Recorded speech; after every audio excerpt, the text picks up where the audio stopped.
मैं डॉक्टर हेमलता काटे, हिंदी विभाग बालासाहेब देसाई कॉलेज पाटन।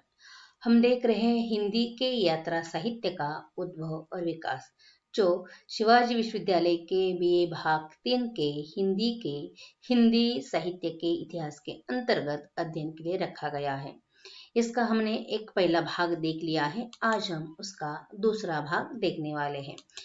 पहले भाग में हमने जो देखा है वह थोड़ा सा यानी यात्रा साहित्य का विकास जो 4 कालखंडों में हुआ है उसका पुनश्च संक्षेप में परिचय आपके लिए। इस प्रकार उसका विकास हुआ है। पहला कालखंड है भारतेंदु युग 1850 से लेकर 1900 ईस्वी सन तक है। द्विवेदी युग 1900 से लेकर 1920 तक इसका कालखंड है। उत्तर द्विवेदी युग या पूर्व स्वातंत्र्योत्तर युग भी इसे हम कह सकते हैं, उसका कालखंड है 1921 से लेकर 1955 तक। और चौथा कालखंड है वर्तमान युग स्वातंत्र्योत्तर युग जिसे कह सकते हैं, जिसका कालखंड है 1955 से लेकर आज तक।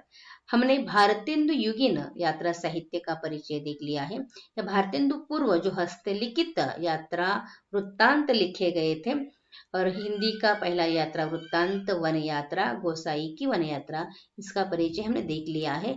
आज हम दूसरा कालखंड द्विवेदी युग से प्रारंभ करेंगे। हिंदी यात्रा साहित्य का दूसरा कालखंड द्विवेदी युग। समय ध्यान में रखिए है 1900 से लेकर 1920 तक। द्विवेदी युग में जो यात्रा साहित्य लिखे गए उसकी संक्षेप में विशेषता, इस कालखंड के जो यात्रा वृत्त है सामान्यतः परिचयात्मक है, यानी केवल परिचय मिलता है, वर्णन मिलता है। उनमें आपको स्थानों की संस्कृति, सभ्यता, कला, साहित्य आदि का कलात्मक विवरण मिलता है। इस कालखंड में जो प्रमुख यात्राकार हैं और उनकी यात्रा वृत्त है या यात्रा साहित्य है, इसका हम यहाँ संक्षेप में परिचय देंगे। यात्राकार और साहित्य। द्विवेदी युगीन यात्राकार ध्यान में रखिए। पहले है बाबू देवकी प्रसाद खत्री, और उन्होंने जो यात्रा साहित्य लिखा है वह बद्रिकाश्रम यात्रा 1902 में प्रकाशित हो गया है। दूसरे हैं ठाकुर गदाधर सिंह, उनका यात्रा वृत्त है, यात्रा साहित्य है हमारी एडवर्ड तिलक विलायत यात्रा 1933 ईस्वी सन में प्रकाशित हो गई है। तीसरे है साधु चरण प्रसाद, इनका यात्रा वृत्त है भारत भ्रमण 5 भाग 1903 में प्रकाशित है। पंडित राम शंकर व्यास पंजाब यात्रा 1907 ईस्वी में प्रकाशित हो गया है।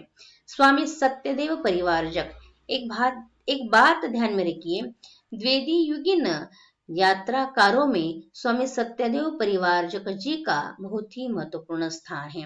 उन्होंने विपुल मात्रा में लेखन किया है। स्वामी सत्यदेव परिवारजक, इनके यात्रा वृत्तांत है अमेरिका दिग्दर्शन 1911 में प्रकाशित है, मेरी कैलाश यात्रा 1915 में प्रकाशित है, अमेरिका भ्रमण 1916 में प्रकाशित है।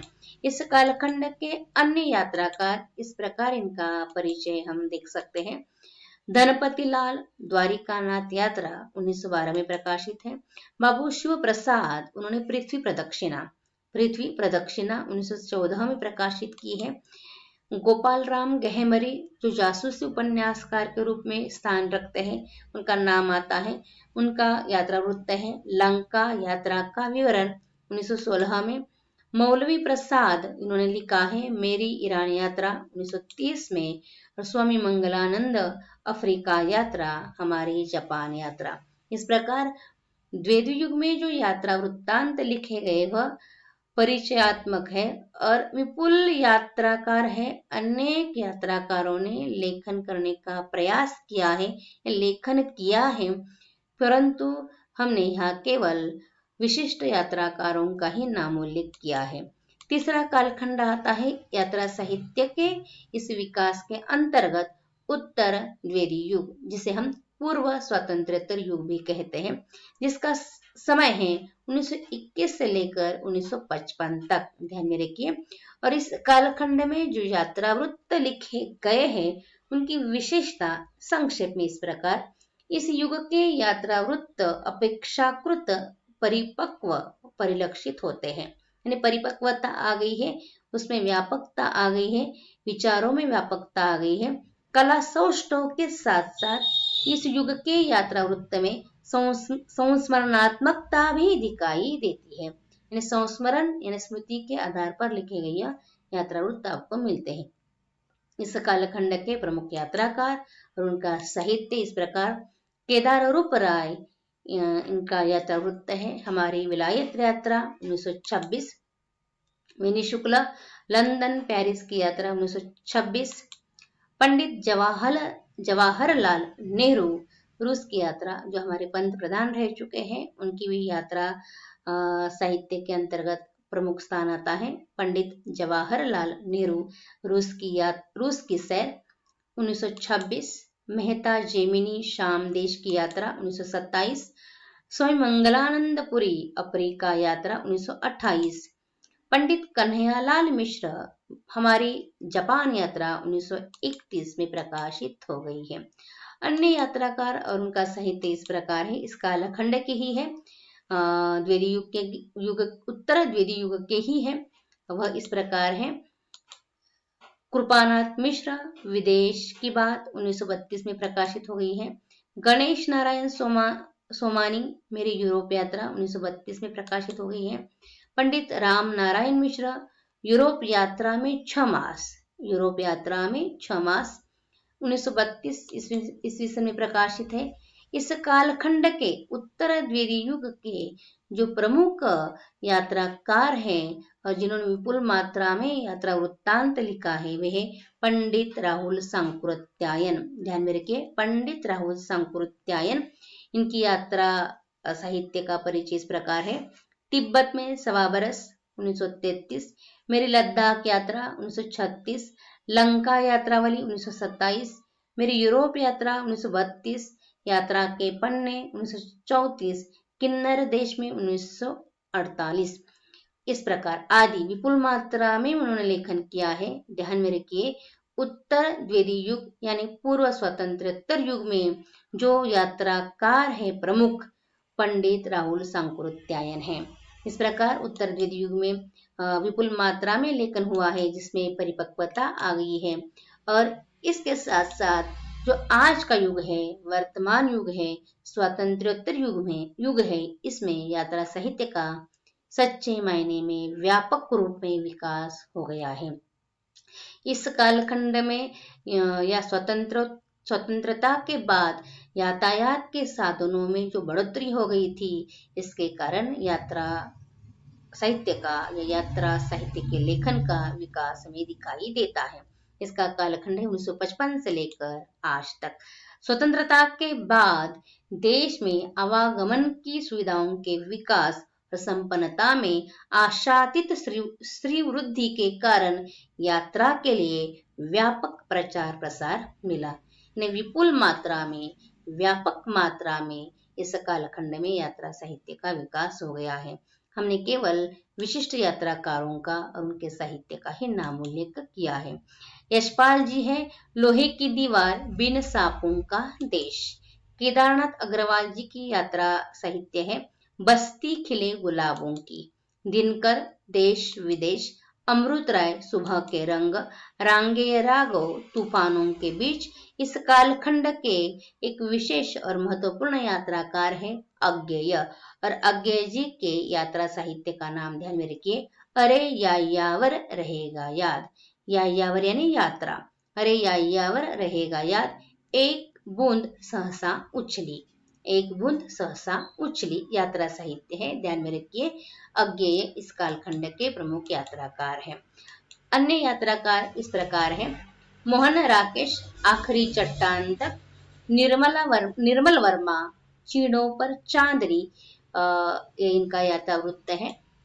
डॉक्टर रघुवंश हरिघाटी मृग मरीचिका के देश में। डॉक्टर नगेंद्र भी इस कालखंड के प्रमुख यात्राकार के रूप में हम देख सकते हैं। इनका यात्रा वृत्त है तंत्रलोक से यंत्रलोक तक, अलग नाम है, ध्यान में रखिए, तंत्रलोक से यंत्रलोक तक डॉक्टर नागेंद्र। अप्रवासी की यात्रा हंस कुमार भूस्वर्ग कश्मीर। अक्षय कुमार जैन दूसरी दुनिया। देवेंद्र सत्यार्थी धरती गाती है रथ के पहिए। भगवत चरण उपाध्याय सागर की लहरों पर। इस प्रकार हिंदी के यात्रा साहित्य का वर्तमान युग में विपुल मात्रा में विकास हो गया है, क्योंकि यातायात के साधनों में यानी इंसान को यहाँ से वहां जाने के लिए जो साधन लगते हैं, इनका विपुल मात्रा में विकास हो गया है। आज इंसान कुछ ही पल में दूसरे देश में जाकर पहुंचता है, इसीलिए इन्हीं अनुभवों को वह यात्रा के रूप में लिख रहा है। इसी कारण आज यात्रा साहित्य का विपुल मात्रा में लेखन हो रहा है। अतः ये जो यात्रा साहित्य है, इसका जो महत्व है, इसका संक्षेप में हम इस प्रकार उल्लेख कर सकते हैं।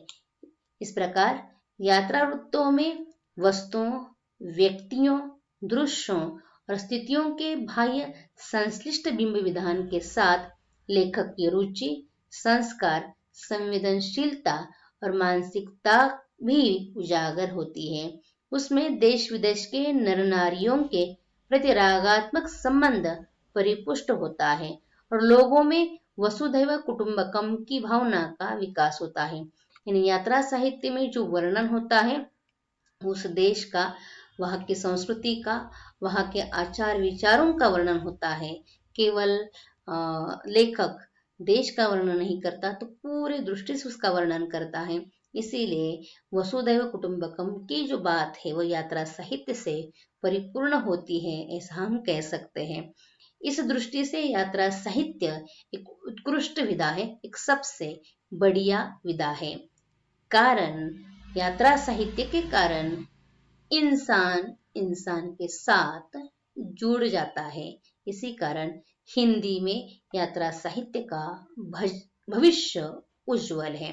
इस प्रकार हिंदी में यात्रा साहित्य का विकास प्राचीन काल से लेकर आज तक विपुल मात्रा में हो रहा है और होता रहेगा। इस प्रकार हिंदी के यात्रा साहित्य का विकास यहाँ समाप्त होता है। आपने ध्यान से सुना, धन्यवाद।